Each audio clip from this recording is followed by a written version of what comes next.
Why My Hero Academia fans suck and why they're ruining the show. Let's get people mad.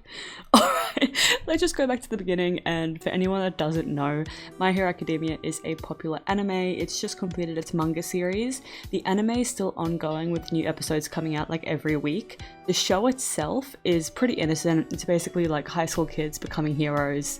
You'd think it's really innocent, right? But it's attracted a lot of like super intense fans, and those fans have hurt its reputation quite a bit. So a lot of people will just be like, oh yeah, I want to watch the anime, but the fans ruin it, so I don't want to be in that fandom. Like, you hear it really often, and like I was in the same boat. Today, we're gonna dive into some of the reasons people actually hate that anime, or reasons why people hate the fandom. Ships. Every single anime that's ever been made, every series that's ever been made, is gonna have weird ships. It's just a given. You're gonna get people who see two characters and are like, oh yeah, they have to be endgame. But for some reason, in My Hero Academia, it's been really highlighted, the worst part of the fandom. So I asked the same question at the last panel, so someone might remember, but you know your fandom, right? A little too long, yeah. You know the bad side, right? Yeah. What's your opinion on your ships? How did we get here again? No. Okay, we're gonna keep answering questions after this. It's none of my business, really. And who cares what 30-something-year-old? Don't you love your ship with Aerie? Bro. Shut it down. And yeah, that's one of the reasons. A lot of the show is centered around minors. As I said, it's like high school kids and stuff. When you get people shipping a grown-ass man with like a literal 5-year-old, things get kind of weird. I think we can all agree that outside of a TV show setting, that would be a crime. But because it's anime, people are like, oh no, it's fine. Like, people can just get away with that. There's no problem. But yeah, people are crazy. So that brings us to our next point. AO3. For those of you that don't know what AO3 stands for, it's Archive of Our Own. It's basically like a huge archived library of fan fictions. So anything you can possibly imagine is on that site. Like, think of any TV show or book or anything you can imagine happening with the characters in there has been written on this site. Like, I can't think of a single thing that hasn't been written. There's no censorship, so you can write literally anything. So yeah, it's a big library of people's brain vomit. That's pretty much the easiest way to describe it. That being said though, not all of it is bad. There are some really good stories on there. People explore like really cool topics. They have like TV show crossovers. They have like power swaps. They rewrite the endings for stories. Anyone that watched BBC Merlin, if that ending broke you, there's about 50 rewrites of the ending on AO3 that's actually happy. And I still cry reading it to this day. But enough of the good stuff, because you guys want to hear the weird stuff, right? So on the bad end of AO3, there's a lot of My Hero Academia fan fictions with, let's just call it smut. I really regret looking it up for this video, but we're just gonna call it that. But what I said before about anything you can possibly imagine, and what I also said before about minors, yeah, we're just gonna throw that in there. You guys can piece that together. Look. All of the stuff that I just said, this isn't the first fandom that's actually done this. What's the thing that makes My Hero Academia, ship wars, and fanfics and everything way worse than all the others? And the thing is, there isn't actually anything. It's exactly the same. When animes or any shows blow up, there's always going to be a blend of like haters, diehard fans. But once the anime ends, most of the crazy fans are just going to get up and just move to the next popular anime.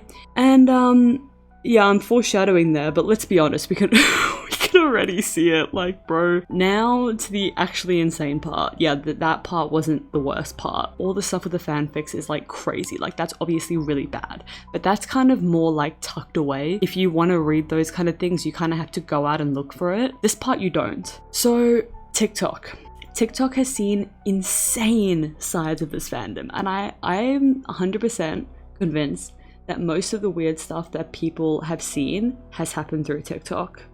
Because all the other stuff you have to go out and find. But I can't show footage of this one thing that happened for obvious reasons.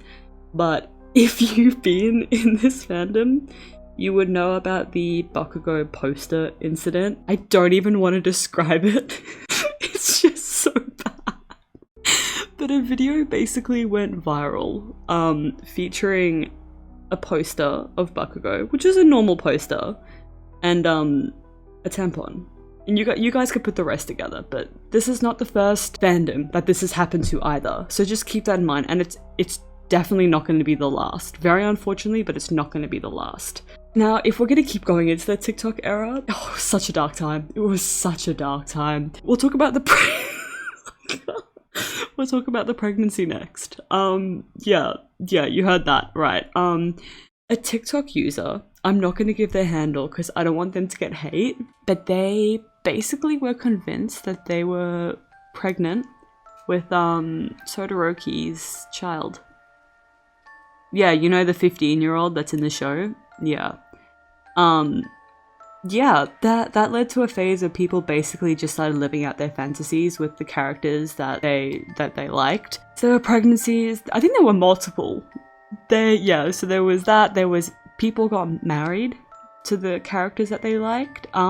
Not legally as far as I know, although that probably did happen as well, but people basically would reenact like married life, like, oh yeah, I just came home and he's cooking dinner for me, you know, Bakugo's cooking dinner. I mean, overall, it was a dark time period, and like the first one that I said with like the poster, that was disgusting, but the rest of it is kind of just, it's pretty harmless. It was weird. It was so weird, but it was pretty entertaining. I don't even know if it was satire or not. I'm convinced that the Todoroki one was not satire. Like, it was so convincing. People probably made a lot of money off making those videos, so you know what, hey, if it's innocent, then whatever. Next thing is a little bit more serious. There was a lot of threats made. So basically fans have been known for certain fans have been known for sending threats to the authors and the VAs, like voice actors, when something doesn't go the way that they want it to. It's just weird. Like, fans are gonna go and harass voice actors if their characters' lines are different to what the fans are shipping or what the fans are theorizing. And the voice actors have reported about like receiving heaps of inappropriate messages, and like not just criticism, but like actually inappropriate messages. And it goes as far as like personal attack, so it's pretty bad.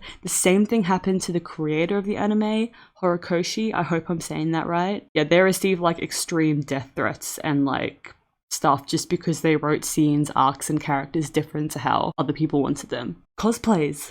Incredibly talented people do cosplays. Most of the time, super impressive, true to the character, usually just insane. Like, I look at cosplay videos to this day and I'm just like, wow. Unfortunately, it's not always like that.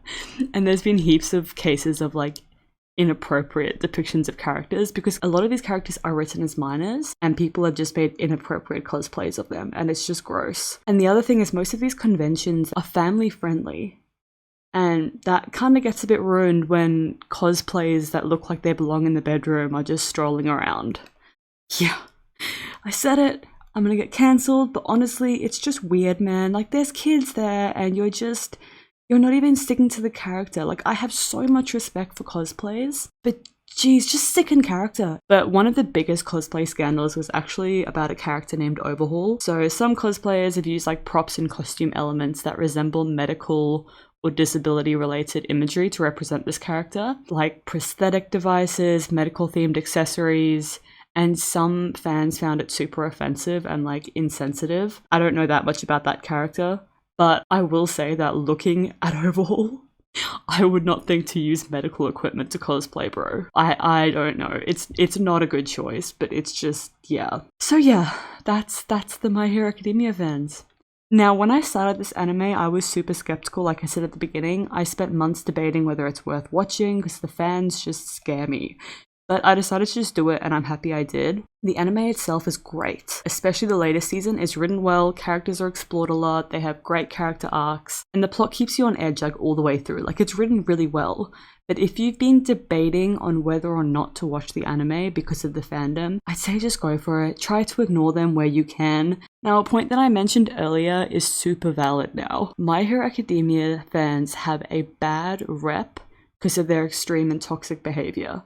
But none of it is new to anime fandoms. And once My Hero Academia is over, the fans will move across to the next big thing, and the cycle is just going to keep repeating. Every time an anime blows up, it's going to get weird. Some animes might be lucky, but as soon as it gets big and heaps of fans move to it, you're going to get weirdos. right? Like ship wars, wild fan fictions, creepy tampon incidents, threats, weird cosplays. But surely we won't see that again. We would never see that in another anime, no. Hope you guys enjoyed that video. It was really fun to make and really awkward and horrifying to do the research for it.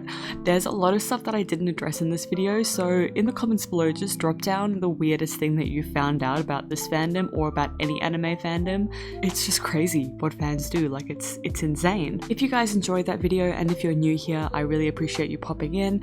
Please consider hitting that subscribe button. I'm on the path to 500, really trying to get there by October, so coming up really soon.